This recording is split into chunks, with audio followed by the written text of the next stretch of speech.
Welcome to Sleepy English.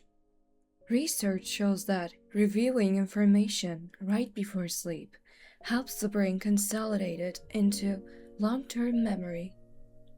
During the day, our minds are full of distractions, but just before bed, the brain can focus on what you just learned and strengthen it overnight. So, tonight, let's gently practice English with two simple dialogues.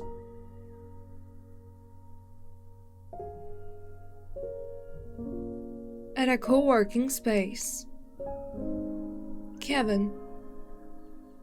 Excuse me, is the seat taken or are you saving it for someone? Rachel. No, it's free. You can sit if you like. Most people left after lunch anyway. Thanks. I didn't expect this place to be so full today. Tuesdays are usually like this. Freelancers seem to choose the same working days. Do you work here regularly? A few times a week. I work better when I'm around other people instead of staying at home all day. I completely understand that. Working from home sounded perfect at first, but after a while it became distracting. Exactly. At home, there's always something else to do. Cleaning, working, checking your phone, or suddenly deciding to reorganize your entire desk instead of working. That happens to me more often than I want to admit. I'm Kevin, by the way. I don't think we met before. Nice to meet you, Kevin. I'm Rachel. What kind of work do you do? I'm a freelance translator, mostly business documents and website content. That sounds interesting. Do you work with the same clients regularly? Some of them, yes. Others are short-term projects. Freelance work can be unpredictable. I imagine planning your schedule must be difficult. It is. Some weeks I'm extremely busy, and other weeks I barely have anything to do. I'm a graphic designer, so my situation is pretty similar. Then you probably understand deadlines appearing suddenly. Unfortunately, yes. Clients often say, it's not urgent, and then suddenly they need everything by tomorrow morning. That sentence should be officially banned. I agree completely. They both laughed softly. Do you usually work in silence, or do you prefer background noise? A little noise helps me concentrate. Total silence makes me overthink. Same here. That's why I like co-working spaces. Quiet but still alive. How long have you been freelancing? About 3 years now. The beginning was stressful because I didn't know how to find clients. How did you solve that problem? Mostly through networking and recommendations. One satisfied client often leads to another. That makes sense. I am still learning how important relationships are in freelance work. Skills matter, but communication matters just as much. I realized that recently. A clear email can save hours of confusion. Kevin opens his laptop but keeps talking. Do you ever feel lonely working independently? Sometimes, yes. That's another reason I come here. Casual conversations help balance the isolation. I didn't expect small talks with strangers to improve my mood so much. Humans are more social than we think. True, even short conversations make the day feel different. Exactly. Someone makes coffee nearby. The sound fills the room briefly. Do you follow a strict daily routine? I try to start work at the same time every morning, but flexibility is both the advantage and the danger of freelancing. I struggle with that too. Without structure, time disappears quickly. One trick that helps me is setting small goals instead of big ones. Like finishing one task before taking a break? Yes, it creates momentum. I might try that. Recently, I've been feeling less productive than usual. Maybe you're just tired. Productivity often depends on energy, not discipline. That's a good point. I've been sleeping badly lately. Work stress? Partly, and partly spending too much time in front of screens. That's a modern problem. I started walking every evening just to disconnect. Does it help? A lot. It gives my brain a clear signal that work is finished. I like that idea. My workday often continues mentally even after I close my laptop. Same here. Creating a small ritual helps separate work and personal life. They pause briefly to focus on their screens. Sorry, I just needed to send that message quickly. No worries, I should actually start working too. A few minutes pass in silence. Can I ask you something work-related? Sure. How do you deal with difficult clients without sounding rude? I try to stay professional and focus on solutions. Instead of saying, "That's impossible," I say, "Let me see what I can do." That sounds much better diplomatically. Language can change the entire tone of a conversation. I sometimes answer too directly when I'm stressed. We all do. Writing messages, then rereading them before sending helps a lot. I've started doing that recently. It prevents misunderstandings. Rachel closes one document and stretches slightly. Do you plan to stay here long today? Probably another 2 hours. I want to finish this design before tomorrow. Same goal here, finishing one major task before leaving. It's interesting how motivation increases when someone nearby is also working. Shared focus creates accountability, even without speaking. I'm glad I chose this desk today. Me too. Unexpected conversations make workdays less repetitive. Do you come here on Thursdays as well? Usually yes. Thursdays are my most productive days. Then maybe we'll run into each other again. Very likely. Maybe next time we can exchange ideas about freelance work.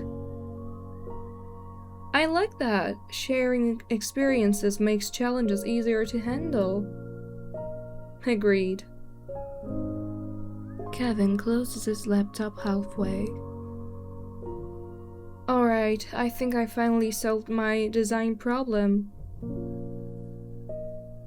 That's always a satisfying moment. Definitely, and the conversations help more than I expected.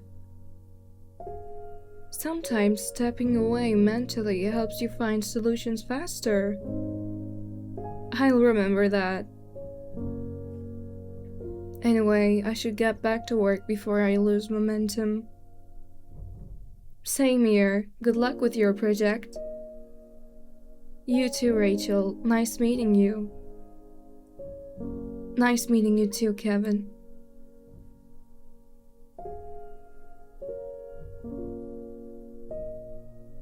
Nina. So, we really need to decide today. The tickets will get more expensive if we wait longer. Oliver. I know, I'm just not convinced about your idea yet. You've been saying that for 3 days without suggesting an alternative.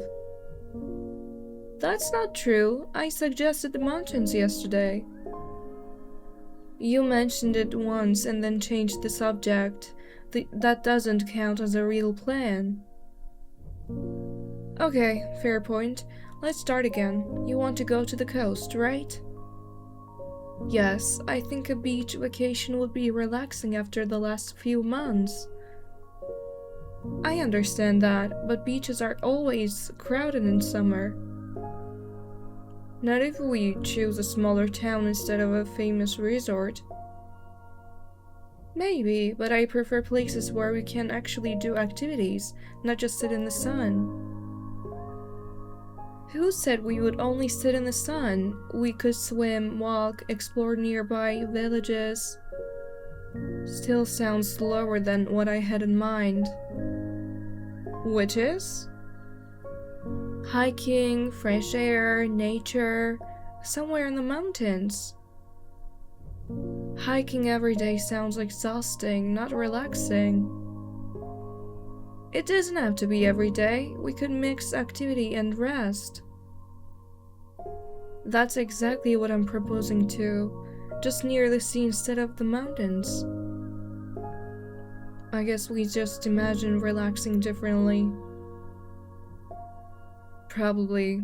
For me, relaxing means warm weather and long evenings outside. For me, it means quiet places and cooler temperatures. They both look at a laptop showing travel websites. Let's compare instead of arguing. What are your priorities? Okay. First, I want somewhere not too crowded. Second, I like outdoor activities. Third, reasonable prices. That sounds fair. My priorities are good food, nice views, and a calm atmosphere. Actually, those lists don't sound completely opposite. Exactly, that's why I think we can find a compromise. What if we choose a coastal town near hills or nature trails? That could work. We could hike in the mornings and relax by the water later. See, now we're negotiating successfully.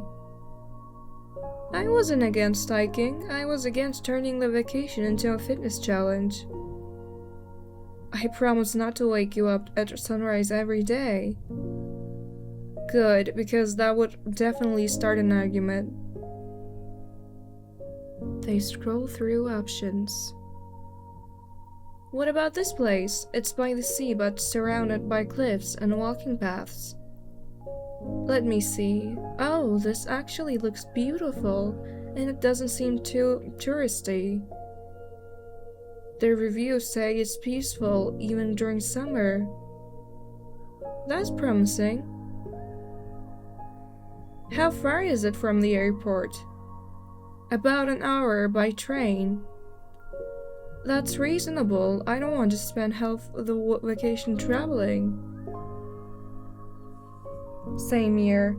Travel days always feel longer than expected. True, by the time you arrive, you're already tired. She reads more details. The town has local markets and small restaurants. That's important for me. And there are hiking routes nearby. That's important for me. Looks like we accidentally found the perfect solution. Before we decide, let's check the budget. Yes, we should agree on that first. I don't want surprises later. Flights are cheaper on Tuesday than Friday. I can take time off earlier if needed. Me too, that already saves money. Accommodation prices vary a lot though. Maybe we should choose a smaller guest house instead of a hotel. I actually prefer guest houses, they feel more personal. And usually quieter. Here's one with good reviews. People say the owner gives local recommendations. That's always helpful, locals know the best places. They pause for a moment. You know, I'm glad we talked this through instead of insisting on our own ideas. Me too. At first I thought we wanted completely different trips. Turns out we just described the same goal differently. That happens often in discussions. People disagree about details, not the main idea. True, listening carefully changes everything. So, should we book it? I think so, before we change our minds again. Agreed. She moves the cursor toward the booking button. One last question. Are we planning activities in advance or deciding day by day? Let's plan a few options, but stay flexible. Perfect balance between organization and freedom. That sounds like a good rule for traveling and maybe for decision making too. Definitely. Okay, booking confirmed. That was easier than I expected after our disagreement. See? Predictive arguments can lead to better decisions. Now I'm actually excited about this trip. Me too. Beach and mountains. Everyone wins.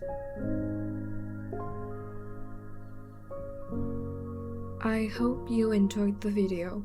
Subscribe for more simple and relaxing English practice. See you next time.